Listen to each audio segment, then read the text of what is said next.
deal. But some provocative ideas, of course. And we're going to wrap up and end here with a voice close to the sort of community that we all are inhabiting here that's been driven for the last 3 days by the Center for Innovation at Mayo Clinic.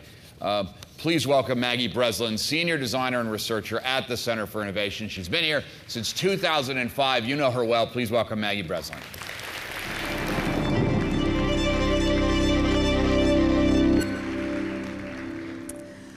Thank you so much. Andrew's a pretty tough act to follow, so I'm feeling a little intimidated. But I want to start by, Ruthie, if you could put up my main screen. Okay, so this is my title slide of the presentation today, Anatomy of a Tweet. And I want to spend a few seconds here because I'm sorry to have to tell everyone the rest of my slides are mostly text-based. And I know, I'm really disappointed in myself too. But it turns out that trying to throw a big conference like this is a little more time-consuming than I kind of imagined. And so I have an interesting story for you, but a lot of it won't have a ton of design stuff in there. My talk today is called Anatomy of a Tweet. And the tweet that we are going to talk about is this one. Receiving healthcare is the third leading cause of death in the United States. This tweet was the most popular tweet by a long shot, tweeted and retweeted at last year's Transform conference. And when I first heard it, I was sitting where you are at one of the tables, and I heard it as part of a presentation, and I thought, that can't possibly be true. And it was said in a presentation that was done by a group, an experienced design group who had done a lot of work designing hospital experiences. And this statistic was in no way a main part of their talk. It wasn't really what their talk was about, but it was something that they used to kind of help people understand the state of healthcare in the United States today. And I came back from that talk and was back in the office and was really stewing over it. It was really bothering me. And from the conversations that I've had with a lot of my colleagues in the last month, as they would ask me, so what's your talk going to be about? And I would tell them, I feel like part of my behavior must have been that I cornered a lot of people and kind of ranted for a while. And after doing that for a bit, I had a moment where I thought, well, I can't just leave this. This can't just kind of be the end of it. I can't just be upset, and that's the last thing that I'm going to do thinking about this. So I said, I want to find out what's actually going on with this idea that receiving healthcare is the third leading cause of death in the United States. And so I went to the academic papers and tried to find out where did it come from and what did the author really mean? What were they trying to say? And it was an absolutely fascinating journey. And it was tons of articles. I did tons of reading, and it was completely fascinating. The articles were thoughtful and interesting and complex and nuanced and very much admitting of their own limitations. In many ways, completely different from the tone of the tweet that I had, or of the statistic that had kind of come forward. And so what I wanted to try and do in my talk today is take a few minutes and tell you the things that I found out doing the themes that came out for me doing that research that I thought were really interesting. So I don't have near enough expertise or time, although mostly expertise, to really go into the details of it. But there were some ideas that came out that I think are consistent with things that we've heard at this conference over the last couple of days, and I think that they're interesting for us to think about. So this is where that statistic comes from, an article called Is U.S. Healthcare Really the Best in the World by Barbara Starfield.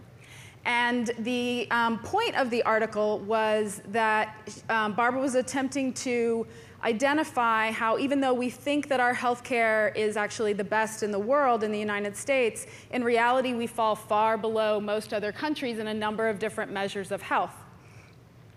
And she essentially wrote the article and had three main kind of categories that she felt like had to do with our lower standing in a lot of these. The first was around nature of care delivery, primary care versus specialty care. The second was the relationship between iatrogenic care and the type of care received, and iatrogenic, which maybe this will be the next new tweet to come out of this one, but means of or relating to illness caused by medical examination or treatment. And the third was the relationship between income disparity, social disadvantage, and our delivery system. So you can begin to see that all of these these pieces are part of the conversation that we've been having here over the last couple of days. And obviously, it was that second piece about the iatrogenic errors that really was where this particular kind of idea came from. And one of the themes that really came out in the work was this idea of naming. So what do we call things? This is actually the data that Starfield printed in the article. It's 12,000 deaths per year from unnecessary surgery, 7,000 deaths per year from medication errors in hospitals, 20,000 deaths per year from other errors in the hospital, 80,000 deaths per year from nosocomial infections in the hospital, which means originating in the hospital, and 106,000 deaths per year from non-error adverse events of medications. And the sum total of these is 225,000 deaths per year, which would put it after heart disease and cancer in our sort of litany of causes of death. Interestingly enough, though, nowhere in the article did Starfield refer to these as receiving health care. She just listed all the numbers and what they were and added up that number and said this collective number would fall third in place. So at some other point in the process, somebody else decided to label all of that receiving health care, which to me is really interesting because as you look at these are primarily things that happen in the hospital. And they're not necessarily things that I think of immediately as receiving health care, but the decision to recall all of these receiving health care I think has huge, huge impact. The second theme that really came out in doing a lot of these readings was the idea of definitions and how do we define things. So one of the things I love about medical literature is it's got a huge paper trail, so everything goes one thing to the next. You can always kind of follow where something came from. And interestingly enough, the piece around unnecessary surgery actually comes from another article that was done by Lucien Leap. And in it, he goes into multiple pages, and I've just pulled out a tiny bit here, but beginning to try and differentiate between necessary and unnecessary, which to me is a really fascinating idea. How often do we stop and think about, is this necessary or is it unnecessary? And I had the idea of, what if you spent an entire day in the hospital just following someone around and asking for everything they did, is this necessary or is this unnecessary? And he really came back, interestingly enough, to Webster's definitions. He said that we couldn't go with the definition of necessary because that must be, by reason of the nature of things, cannot be otherwise, determined and fixed and inevitable, and no operation qualifies for the simple reason that no operation must be or is inevitable for any patient. And he goes on to talk about how patients' values and preferences become really important in that process. And then he says, but we can use unnecessary because that means useless. It's easy to use. It can be based entirely on objective data. I'm not entirely sure I agree with him here, but I think it's a really interesting idea to put forward. The third piece is around capturing data. So again, what's so fascinating about reading some of these articles is it makes you stop and think about how do things actually happen out in the world. So when somebody dies in the hospital, we don't stop everything and all come together and say, okay, what went wrong, or was there anything that we could have done differently there, and how are we going to kind of collectively record this into the medical record? No, of course, everything kind of keeps going on, and different things happen all over the country. And so if something is a very clear error, it may get recorded, but most other times, it's very hard to determine was something an error. And you notice the largest number on the set of statistics she had was non-error adverse medication reactions. Well, it's really interesting to think about that. How do you begin to understand why somebody had a reaction, and would it have been anticipatable, and could you have stopped it in some way? And this is something that Starfield says at the end of her paper. She says, only better record keeping with documentation of all interventions, resulting health status, including symptoms and signs, is likely to improve the current ability to understand both the adverse and positive effects of healthcare. This is interesting to me because this is not necessarily what we capture in an electronic medical record. This sounds a lot more like a story. And I think that's particularly interesting to think about what do we need to do in order to begin to affect some of these things that we see as preventable.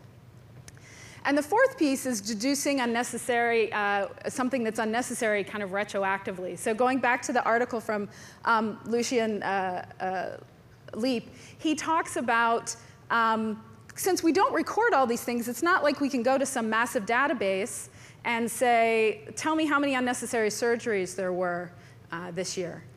Instead, everyone has to kind of figure these things out retroactively. And so what they do is they actually go back and begin to look at data, and they look at geographic variation. They can look at variations by method of payment.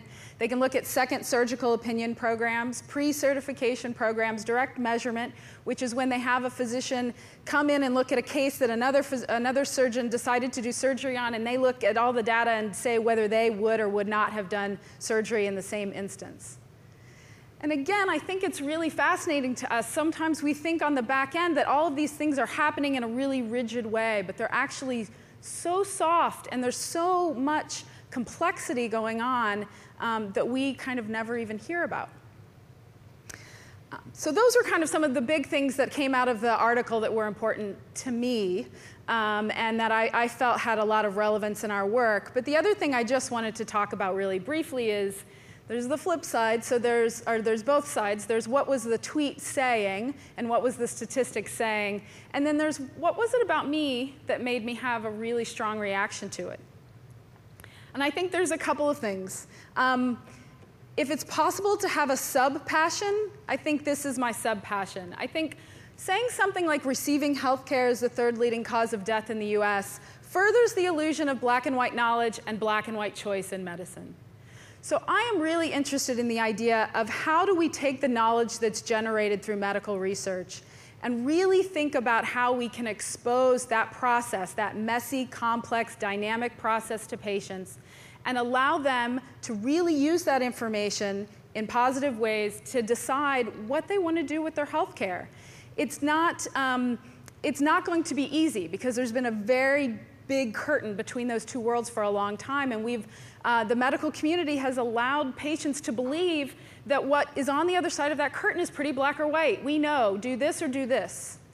And as we start to bring it down and expose that, it's going to be a huge shock. But I think we don't do any good by continuing to pretend that we have the absolute answers on the other side, or that they're static answers, and once we know them forever.